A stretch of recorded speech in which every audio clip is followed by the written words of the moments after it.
तो नमस्कार दोस्तों, स्वागत है मगन ट्यूटोरियल्स में। उम्मीद करता हूं सब लोग स्वस्थ होंगे, व्यस्त होंगे, ज़बरदस्त होंगे। दोस्तों, आप लोगों ने लगभग ये मान ही लिया है कि NIOS DLED का अब कुछ नहीं हो सकता, सब कुछ समाप्त हो चुका है। लेकिन ऐसी बात नहीं है। मेरी आज बात हो रही थी पप्पू सर से और लंबी बात हुई, मैं ये कह सकता हूँ कि लंबी बातचीत चली उनसे, और उन्होंने कुछ ऐसी चीज़ें बताई हैं और वो चीज़ें मैं आपसे पहले बता चुका हूँ और काफ़ी कुछ मैं एक्सप्लेन कर चुका हूँ। लेकिन उन्होंने कुछ ऐसे फैक्ट्स ज़रूर दिए हैं जिनको देख के ऐसा लगता है कि NIOS DLED अभी भी लड़ सकता है और मजबूती से लड़ सकता है और वापसी भी कर सकता है। लेकिन बात सबसे पहले हम रिव्यू की करेंगे।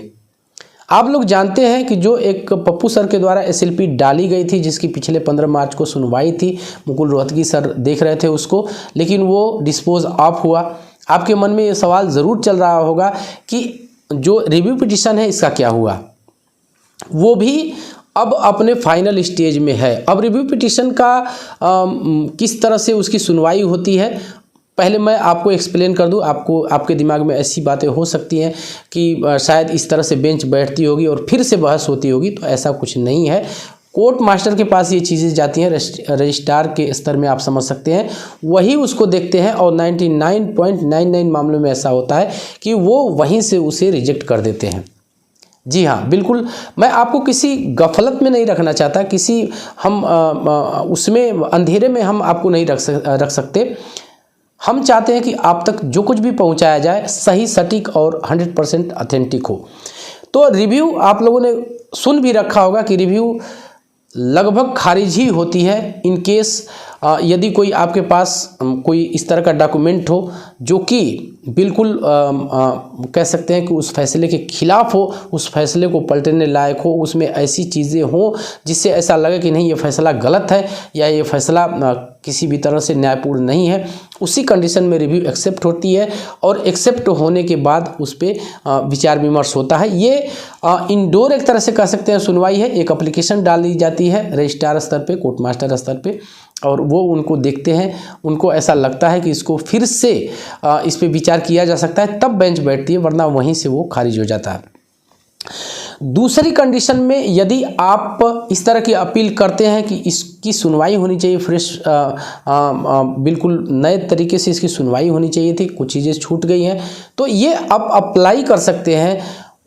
वो एक्सेप्ट होती है कि नहीं एप्लीकेशन, ये भी भविष्य के गर्त में है। इसीलिए मैं कह रहा हूँ कि रिव्यू पिटीशन से, हालांकि वो फाइल की जा चुकी है और बहुत जल्दी उसकी सुनवाई के बारे में इसीलिए मैंने ये चीज़ें पहले छेड़ी आपसे कि प्रोसेसिंग किस तरह से इसकी होती है। तो यदि एक्सेप्ट हो जाता है, जो कि बहुत कम होता है, यदि एक्सेप्ट हो जाता है सुनवाई के लिए, तो फिर सुनवाई की डेट भी पता चलेगी और हम आपको सामने आके अपडेट भी करेंगे। लेकिन ये चीज़ें कम हो पाती हैं। रिव्यू जो है वो लगाई जा चुकी है और उसकी प्रोसेसिंग हो रही है। यदि सुनवाई एक्सेप्ट होती है, इस तरह की कोई डेवलपमेंट होती है, तो वो चीज़ें हम आपसे आके कहेंगे। अब यहाँ पे सीधे हम लेके चलेंगे जो नए तरीके से SLP डाली गई थी पप्पू सर के द्वारा, उसके बारे में। मैं पहले ही आपसे बता दूं कि पप्पू सर इस चैनल पे आएंगे और बहुत जल्दी आएंगे, आप ये विश्वास कीजिए। मैंने उनसे रिक्वेस्ट किया है और उन्होंने कहा है कि हम आके आपको सारी चीज़ें बताएंगे। देखिए, आप लोग निगेटिविटी की तरफ न जाइए। कुछ लोग आपसे तरह तरह की चीज़ें आपसे कहेंगे। देखिए, विश्वास आपको करना पड़ेगा। पप्पू सर अध्यापक हैं, अच्छे इंसान हैं, तो भरोसा आपको करना पड़ेगा। यदि आप लोगों के बहकावे में आते हैं तो कहीं न कहीं यदि NIOS DLED का इसकी वजह से कोई नुकसान होता है तो उसके जिम्मेदार आप खुद ही होंगे। अब पप्पू सर से जो मेरी बात हुई है, लंबी बात हुई है, मैंने आपसे कहा क्या कुछ उन्होंने कहा है आपको पता है। उन्होंने कहा कि हमारी लगातार बात हो रही है, सीनियर एडवोकेट होने के साथ साथ हम कह सकते हैं रिप्यूटेड एक वकील हैं मुकुल रोहतगी जी। तो उन्होंने कहा है कि सबसे पहले आप पटना हाई कोर्ट में एक रिट दायर कीजिए, वहाँ से वो खारिज होगी, इसके बाद आप आइए, हम इसकी सुनवाई कराएंगे और ये निश्चित सुना जाएगा केस। तो हमारा रास्ता कहाँ से शुरू होता है? फिर से सुप्रीम कोर्ट से ही शुरू होगा, क्योंकि देखिए सुप्रीम कोर्ट के द्वारा डिसाइडेड मामला है, तो फिर माननीय हाई कोर्ट उसको डिसमिस करने में थोड़ा भी समय नहीं लगाएगी, वो डिसमिस होगा। और ये केस किया ही इसलिए जाएगा अकॉर्डिंग टू पप्पू सर कि वो डिसमिस हो, ताकि हम सुप्रीम कोर्ट पहुंच सके, हमें एक पैसेज मिल सके कि वहाँ पे जाके हम अच्छी तरह से सुनवाई करा पाएँ और अपनी बातें जो है वो रख सकें।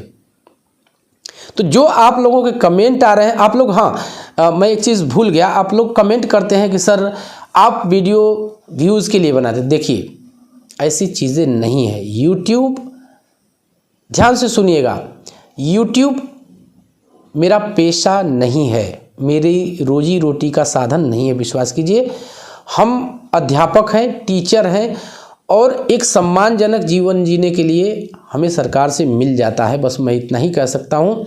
यूट्यूब पे आने का मतलब उसको आप जिस भी रूप में परिभाषित कीजिए, लेकिन आपसे बातें करना, आपकी बातें जानना, अपने विचार आपसे साझा करना, आपके विचार प्राप्त करना, ये जो हमारा इंटरेक्शन है ना, एक अपनेपन का एहसास दिलाता है और इसीलिए हम आपके सामने आके बैठते हैं। बाकी इससे ज़्यादा कुछ नहीं है। पेमेंट हमें क्या मिलती है? आप लोग के मन में ऐसी चीज़ें हो सकती है कि बहुत भारी, हाँ पेमेंट मिलती है, लेकिन बहुत भारी भरकम पेमेंट नहीं मिलती है। और जाहिर सी बात है, पेमेंट से अधिक जो आप ये सिस्टम देख रहे होंगे, वो इसके आगे कोई मतलब नहीं है। लाखों का सिस्टम ये हमने लगा रखा है सिर्फ इसलिए कि हमारा पैशन है। हमें एक जो कहते हैं कि एक होता है ना, सामाजिक, मनुष्य सामाजिक प्राणी है। तो आज के इस वर्चुअल दुनिया में कोई इस तरह का प्लेटफॉर्म नहीं मिलता और इसका सबसे अच्छा एक तरीका ये प्लेटफॉर्म है जिस पे हम आपसे डायरेक्ट बात कर सकते हैं। आप हज़ारों लोगों से बात कर सकते हैं और उनके विचारों को जान सकते हैं और इसी बहाने उनकी मदद भी कर सकते हैं। ये एक आत्मसंतुष्टि का बहुत ही अच्छा जरिया हमें लगता है, इसलिए हम आपके सामने आके बैठते हैं।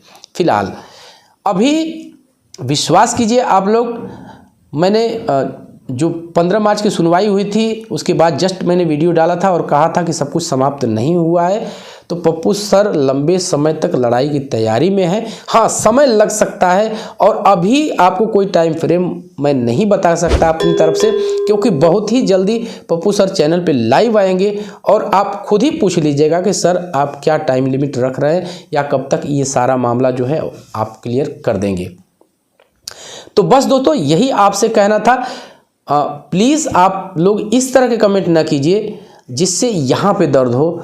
थोड़ा सा मन में फील तो आता ही है, लेकिन हम आपके लिए हैं, आप हमारे हैं, मैं आपका हूँ। आप लोग जैसा भी सोचते हो, लेकिन मैं तो कम से कम यही मानता हूँ कि आप अपने हैं और यही वजह है कि हम आपके सामने आते हैं और चाहते हैं कि आपकी ज़िंदगी जो बर्बाद होने की कगार पे है, अभी बर्बाद ना समझिएगा आप लोग, बर्बाद होने की कगार पे है, वो बच जाए। हमारी यही कोशिश है और उसमें वो बचने से जो हमें संतोष मिलेगा, यही सबसे बड़ी हमारी उपलब्धि भी है।